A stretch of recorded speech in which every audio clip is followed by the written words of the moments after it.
You can see from the index there are different types of index representing different types of forest region or vegetation region in India.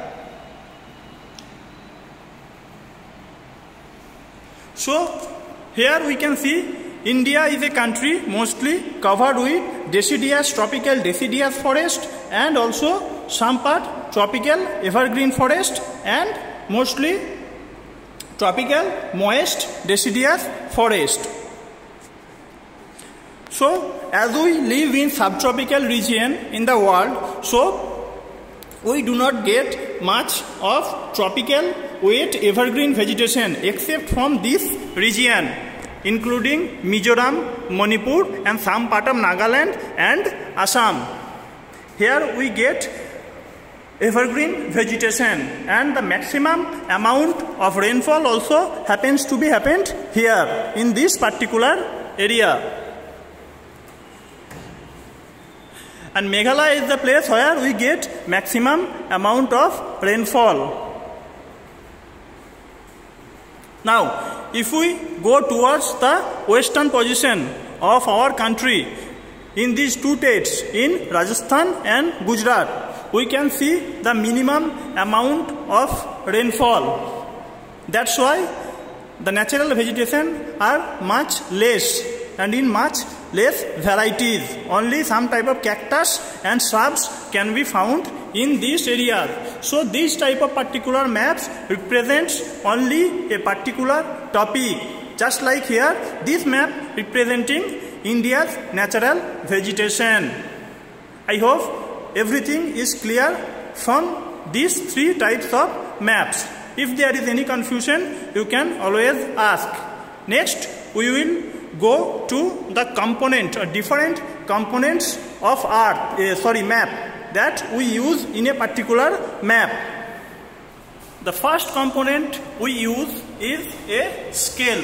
Here you can see a picture of scale.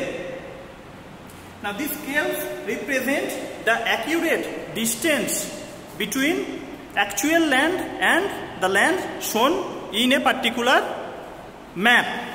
Okay.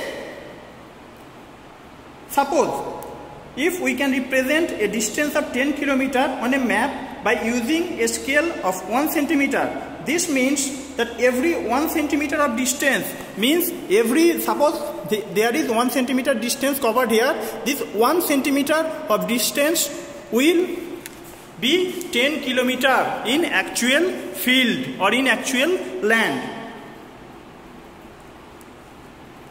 Then different types of maps are drawn using different scales. Small scales of maps are used at small scale. Those maps which use small scales, they are called small scale map. And similarly, those which use a broader scale or larger scale, they are called large scale map. Actually, large scale maps are used to draw world map or a map which covers bigger countries like China, like India and also like country like South America and North America. Then directions.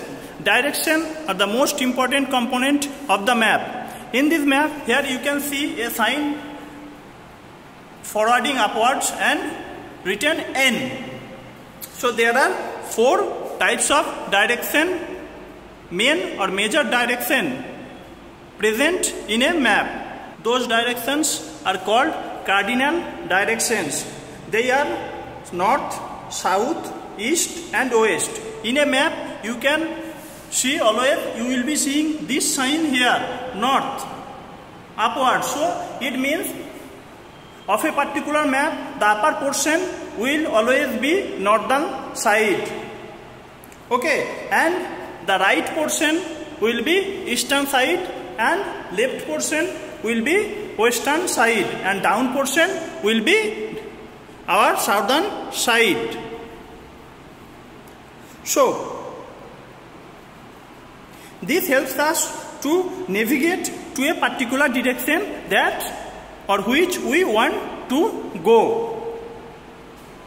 So also in between them there are 4 intermediate directions. They are northwest, northeast, southeast and southwest. Next,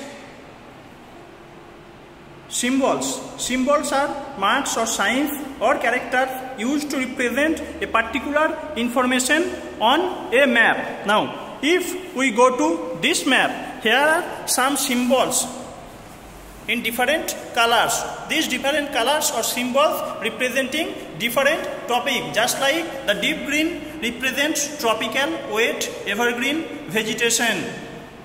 So in this map, where is that type of color, this portion of color like here represents tropical, wet, evergreen vegetation.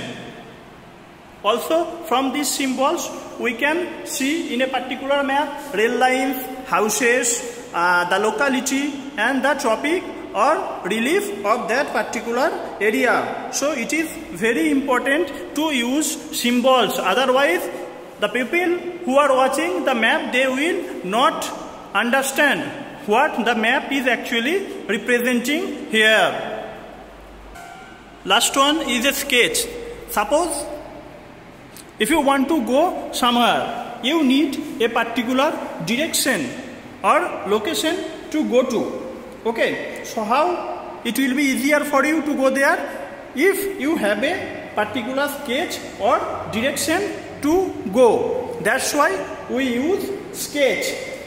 A sketch is a rough drawing of an area or a place drawn without a scale or accurate scale. So it is an ideal thing that helps us to go to a particular location, but it does not contain appropriate or perfect information. Remember that.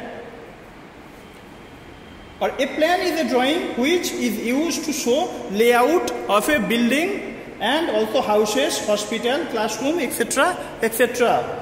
It represents a very small area on a large scale. For example, 1 semi on a plan may represent only 1 meter on the ground. So unlikely in the map here where 1 centimeter describing in actual land 10 kilometer, but here only 1 centimeter describing 1 meter of the distance in the ground.